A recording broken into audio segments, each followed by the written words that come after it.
जय भीम साथियों, जय भीम। और साथियों, आज जो देश में पूरे भारत में बेरोजगारी छाई है और युवा यानी काम को तलाश रहा है, उसको काम कहीं मिलता ही नहीं, और बेरोजगारी पर ये मैं अपनी कविता लेकर आया हूँ।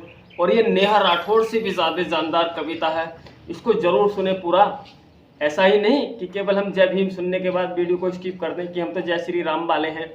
साथियों, ये पंक्तियां देश हित में और जनहित में हैं कि चौराहों पर हर दिन युवा करते हैं बकचोदी, चौराहों पर हर दिन युवा करते हैं बकचोदी, और झूठ बोलकर सबको ठगते, झूठ बोलकर सबको ठगते, देखो ये है मोदी और देखो ये है मोदी। साथियों, जब से केंद्र में हमारी मोदी जी की सरकार आई है, तब से लेकर देश बेरोजगारी की तरफ बढ़ रहा है और महंगाई की तरफ बढ़ रहा है। आज पढ़े लिखे युवा भी बेरोजगार हैं, यानी झाड़ी मजदूरी करने को तैयार हैं, मगर उनको कहीं काम नहीं मिलता, क्योंकि काम तो है ही नहीं। सब पैसा तो छीना गया पब्लिक का नोटबंदी में, बहुत सारे रोजगार चौपट हो गए हैं। कि चौराहों पर हर दिन युवा करते हैं बकचोदी, और झूठ बोलकर सबको ठगते, देखो ये है मोदी। और बातें ही बातें हैं केवल, बातें ही बातें हैं केवल, हर दिन छीने रोजी, यानी बातों के सिवा ये कुछ भी करने वाले नहीं हैं। बातें करते हैं, केवल लोगों को मूर्ख बनाते हैं और दूसरा काम नहीं करते। कि बातें ही बातें हैं केवल, हर दिन छीने रोजी, और दिल्ली में मोदी ठहरे हैं, यूपी में है योगी। कि साथियों, डबल इंजन की सरकार है, तब भी रोजगार छीन रहे हैं, तब भी युवा हर दिन बेरोजगार हो रहा है। और आप तो सब देखते हैं, जानते हैं कि कितने सारे कारखाने कारोबार चौपट हो चुके हैं लोगों के इस देश में। फिर भी बातें करते हैं 400 पार की, कि हम 400 पार सीटें लाएंगे। अरे किस बात पर 400 पार लेकर आओगे? कहीं ना कहीं तो कोई ना कोई तो गड़बड़ है साथियों। जहां युवा बेरोजगार फिर रहा है, किसी को न्याय नहीं मिल रहा है, वहीं पर बातें 400 पार की हो रही हैं। 400 पार ऐसे नहीं, काम करना पड़ता है उसके लिए। जैसे बहन जी ने किया था हमारे यहाँ काम, यानी बहुत अच्छे अच्छे सीसी रोड बनाए थे गांव में, यानी घरों में पक्का नहीं था उस वक्त, रोड पक्के थे। जब बहन जी ने काम किया था गांव में, सीसी रोड का काम किया, ऊंची ऊंची लाइटें लगाई थी, और गांव बहुत अच्छा लगता था। ऐसे लगता था मानो जैसे शहर हो। और शिक्षा में भी बहुत अच्छा योगदान मिलता था युवाओं को, शिक्षा में कोई गड़बड़ नहीं होती थी। यानी एससी समाज के जो बच्चे थे वो फ्री में पढ़ते थे, मगर आज उनको भी फीस चुकानी पड़ती है। तो केवल बातों से कुछ नहीं होने वाला, काम होता है करने से।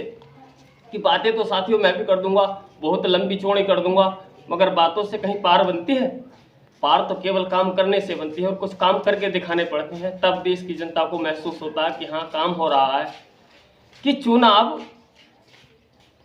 हाँ बातें ही बातें हैं केवल, हर दिन छीने रोजी, और दिल्ली में मोदी ठहरे हैं, यूपी में है योगी। चुनाव बीत जाने दो अभी और महंगाई होगी, चुनाव बीत जाने दो अभी और महंगाई होगी, और सरकारी जॉबों में भी तो अभी और कटौती होगी।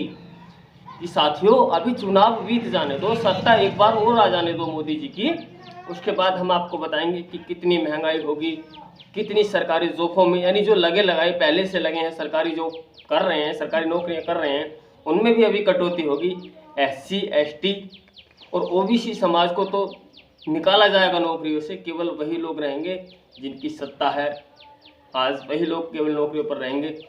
और आपको शायद विश्वास हो ना हो, विश्वास होना चाहिए, क्योंकि जो हमारे फौजी होते हैं उनकी जो नौकरी होती है उसको अग्निवीर कर केवल 4 या 5 साल की कर दिया है, 14 साल से या 16 साल से। ऐसे ही कटौती होगी नौकरियों में, हमारी सरकारी जॉबों में भी, और प्राइवेट कोई काम धंधे तो हमारे सब चौपट हो जाएंगे 8-10 साल के अंदर अंदर। कि चुनाव बीत जाने दो अभी और महंगाई होगी, और सरकारी जॉबों में भी अभी और कटौती होगी, और उतर जाएगा नशा धर्म का, उतर जाएगा नशा धर्म का, बड़ी बदनामी होगी, उतर जाएगा नशा धर्म का, बड़ी बदनामी होगी, और मुस्लिमों की तो बात दूर है, कीमत अपनी भी ना होगी, कीमत अपनी भी ना होगी। कि साथियों, हम सोचते हैं कि मोदी सरकार रहेगी तो देश से मुसलमानों को भगाएगी, ऐसा कुछ नहीं है। हमारी उनसे पहले बेकदरी होगी SC ST OBC की, क्योंकि हमारी आज भी हो रही है, उनकी भी हो रही है। उनकी तो देश में इतनी आबादी नहीं है, केवल 22% आबादी, और 22 में यानी 78% तो आबादी, यानी 22 और 44, 22 और 52, 74 हमारी है, और बाकी जो यानी विदेशी लोग हैं वो उनकी भागीदारी है।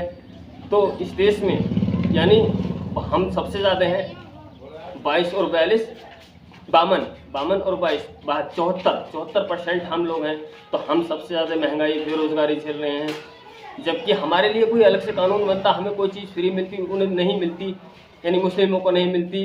तो हम मानते कि हाँ सत्ता हमारी है, इस देश में सबको सब कुछ बराबर मिल रहा है। और महंगाई तो आप जानते हैं बेतोड़ महंगाई है। तो साथियों, ये आपको मेरी पंक्तियाँ पसंद आई हैं तो वीडियो को ज़रूर लाइक करें और कमेंट ज़रूर करें। अगर आप हमारे चैनल पर नए हैं ना, तो हमारे चैनल को बिल्कुल अभी सब्सक्राइब करें और बेल को प्रेस करें, ताकि इस तरह की जानकारियाँ मैं कविताओं के माध्यम से आप तक पहुँचाता रहूँ। देश में जनहित में चलते हैं। जय भीम, नमो बुद्धाय।